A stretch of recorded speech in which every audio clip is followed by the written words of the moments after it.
This radio was declared faulty, ignored by everyone. But what if a simple fix could bring it back to life? Hello everyone, welcome back to my channel.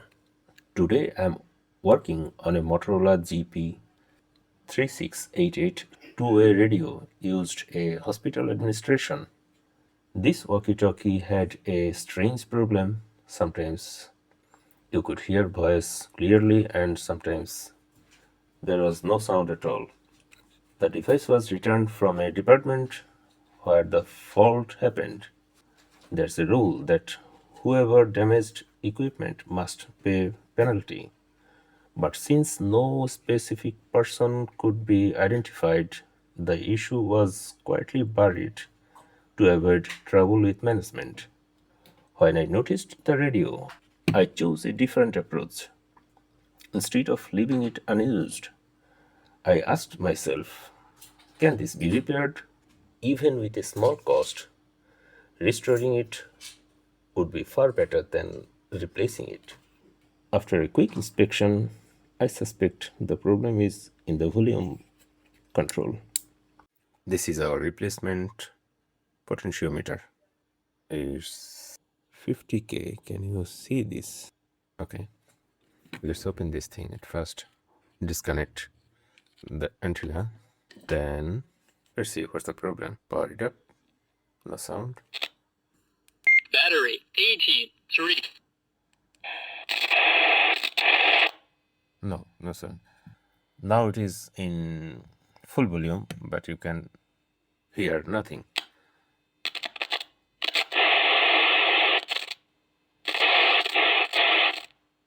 Nothing in 3. I think the problem is in here, potentiometer. So let's open it up. This is the battery. I have to open this clip. Clip is disconnected, battery is 2. Let's try to open this thing. I don't know how to open it. This is the first time. I already break something. Can you see? Here is this thing, and here is nothing. This thing was in here, and the broken part was in this side. I tried to open this thing first, slide in this way, it was not responding. Then I tried to do something with this and it breaks. But now I think the problem what I make, that at first I have to unscrew these things and then I can open this thing. At least I can open these rings without breaking anything again. Okay, finally we can open it with the speaker, but I think I have to disconnect this speaker from the board so it will help me to work easily. Can we remove the speaker? Okay.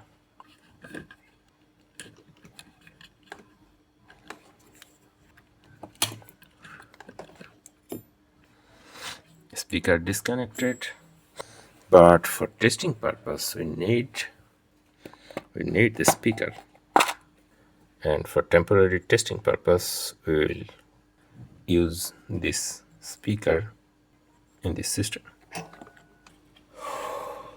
We have to open this board from the system. All screws are open, and now what?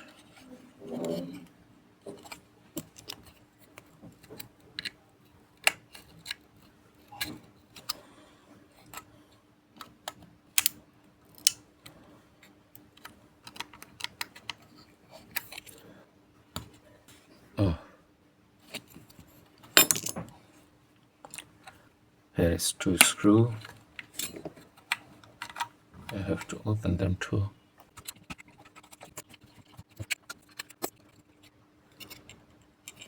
I don't know what I'm doing. Am I fixing it or destroy it.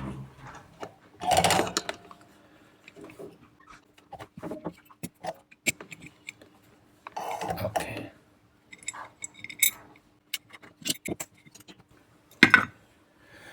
Circuit is disconnected. Let's apply some thinner in this potentiometer and see is it fixed or not.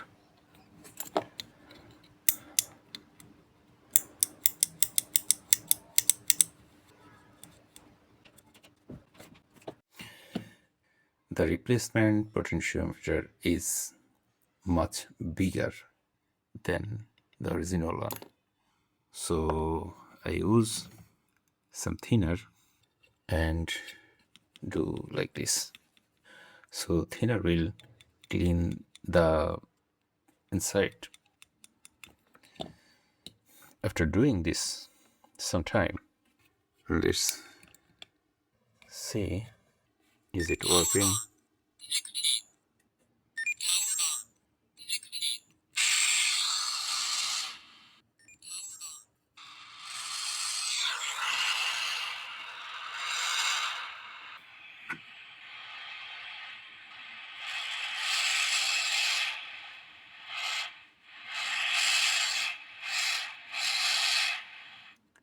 You can see that now the volume knob works smoothly, and I think we can assemble this now.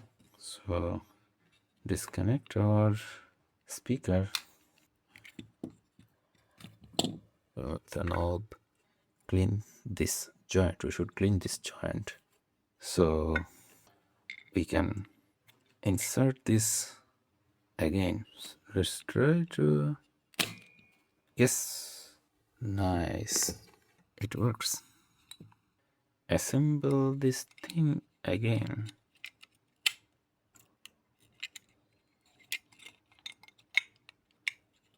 Okay, here is our antenna pin. Solder this thing now. Fantastic. Screw. It has a lot of screw. 1, 2, 3, 4, 5, 6, 7, 8, 9. It has 9 screw.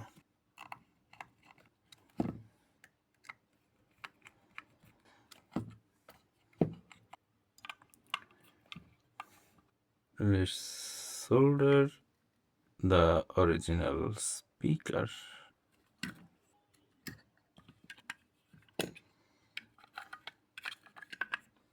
And see is it still working? Power on. 16.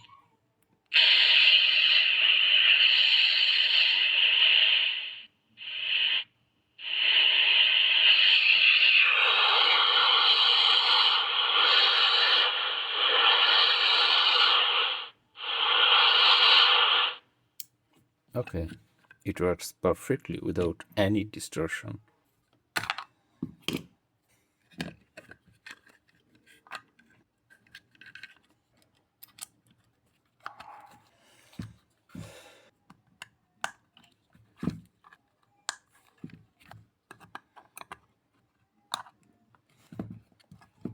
I think I can use a drop of gum in here. Okay. Then screw. Now what? Now these things. Okay. Then it requires a special tool that I don't have that thing. So little bit difficult for me.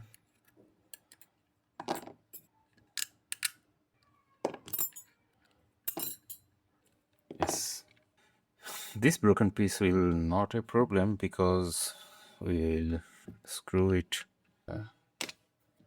here. The volume knob and the channel, battery, back again, and finally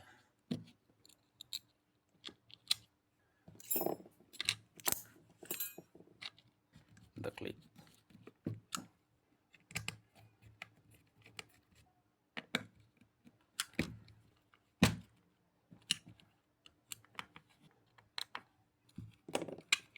Nice. Power on. 16.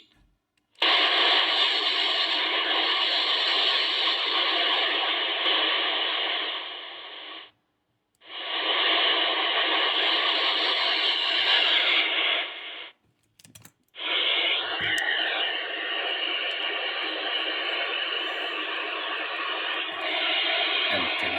50. 60. 70. 60.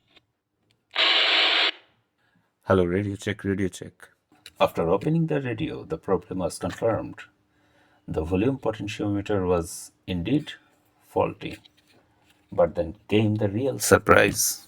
The replacement potentiometer I had bought was simply too big and would never fit in this space. So instead of giving up, I decided to work with the original part. I applied thinner to the original potentiometer and rotated the volume knob repeatedly, allowing away carbon buildup or dirt inside to clean out naturally. Sometimes a good internal cleaning is all a component needs to come back to life. And in the end, it worked. The audio is now smooth and stable from 0 to 10. No voice drop, no sudden silence, and no more crackling noise like before. The radio is fully responsive again and ready to duty. Unfortunately, there was no other walkie talkie nearby to demonstrate live communication. But from the clear and consistent sound, we are confident this unit is repaired successfully. This repair is a reminder that not every dead device needs replacement. Sometimes it just needs patience, proper inspection, and the right approach. Thanks for watching. If you enjoy real repair stories like this, don't forget to like, share, and subscribe.